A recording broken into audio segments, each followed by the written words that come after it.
Con gusto, ya sabe que estamos aquí en javiersolorzano.com. ¿Cómo le ha ido? Mire, hay un tema que es lo que se llama la Ley Orgánica para la Protección de Niñas, Niños y Adolescentes, que entró en el marco de lo que llaman iniciativa preferente del presidente. Tiene la opción, la atribución de meter dos iniciativas preferentes que tienen que tener una respuesta. La respuesta va hacia dos líneas. La primera, que el Senado y la Cámara de Diputados la aprueben con un conjunto de observaciones o que no se pongan de acuerdo y entonces a los 30 y 60 días, senadores, diputados, todo depende cuál sea la Cámara de origen, inmediatamente se apruebe y en menos de 60 días tiene que estar aprobada.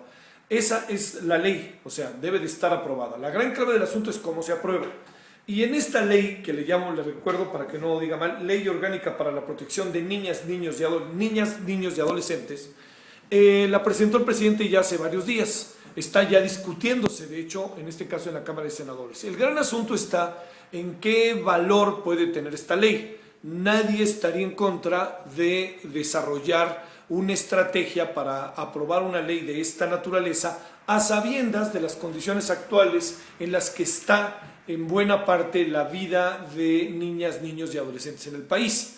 No dudo que pueda haber una gran parte en donde la vida de niñas, niños y adolescentes tenga esta lógica de vida, pero es evidente que cada vez están más expuestos y es evidente que hay muchos y muchas que están siendo utilizadas, usadas y que están violando sus derechos y además de violando sus derechos están bajo condiciones de vida verdaderamente adversas. Un ejemplo clarísimo nos apareció con los niños y niñas que están allí en la frontera. Recuerda usted, los niños migrantes, nos apareció como una gran sacudida de un fenómeno que tiene muchas dimensiones, no solamente la dimensión del niño, niña, adolescente migrante, tiene también la otra dimensión, los niños que en sus propios estados, en sus propias ciudades son ultrajados, violentados, el gran problema de la violencia intrafamiliar, el que estén metidos en trata, que estén en pornografía infantil, que sean abusados sexualmente, que estén trabajando y que no tengan edad para trabajar. Entonces, hacer una ley sobre eso, le diría, ¿quién dice que no?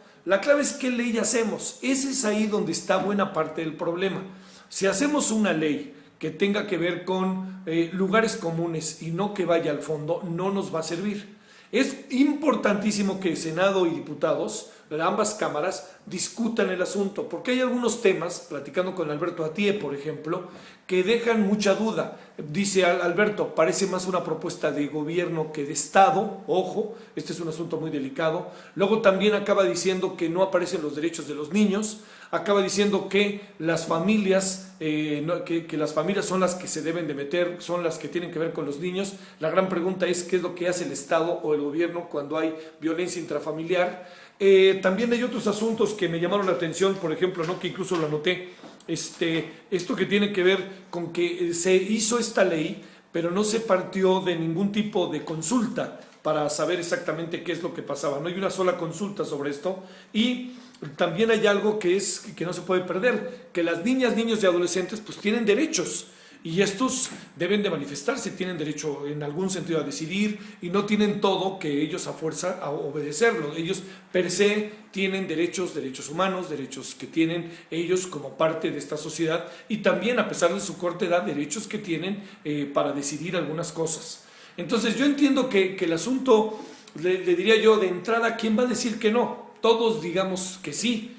Pero también hay otros aspectos que no se contemplan, por ejemplo, tema medios de comunicación, por ejemplo, tema de discapacidad, en lo cual Katia de Artigues ha hecho un gran trabajo como para atender. Entonces, esta ley que puede resultar de entrada, le diría yo, nadie diría que no, todos estaremos a favor de ella, no vaya a ser que esta ley sea contraproducente en algunos sentidos y que nos coloque en comparación con otras leyes en el mundo con una posición muy conservadora, poco actual y poco que tenga que ver con la realidad.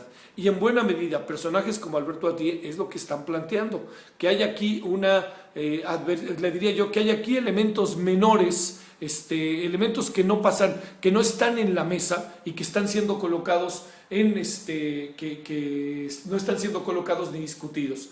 Entonces, aquí la gran clave del asunto es, si no hubo consulta, Yo creo que diputados y senadores están obligados a abrir la discusión y a cambiar, y que el gobierno sea susceptible, sea sensible a entender que se pueden cambiar algunos aspectos de esta ley.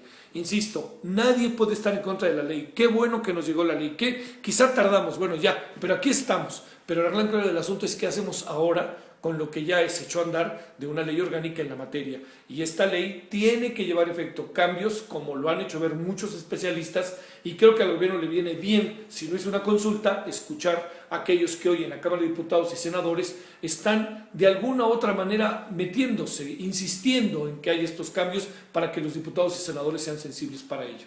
Asunto muy importante, de primer nivel para el país, pero también tenemos que salir bien librados de él, porque como está la ley, según todas las opiniones que hemos podido recoger, no está muy bien que digamos. Es susceptible de cambios como los puntos que le hice referencia.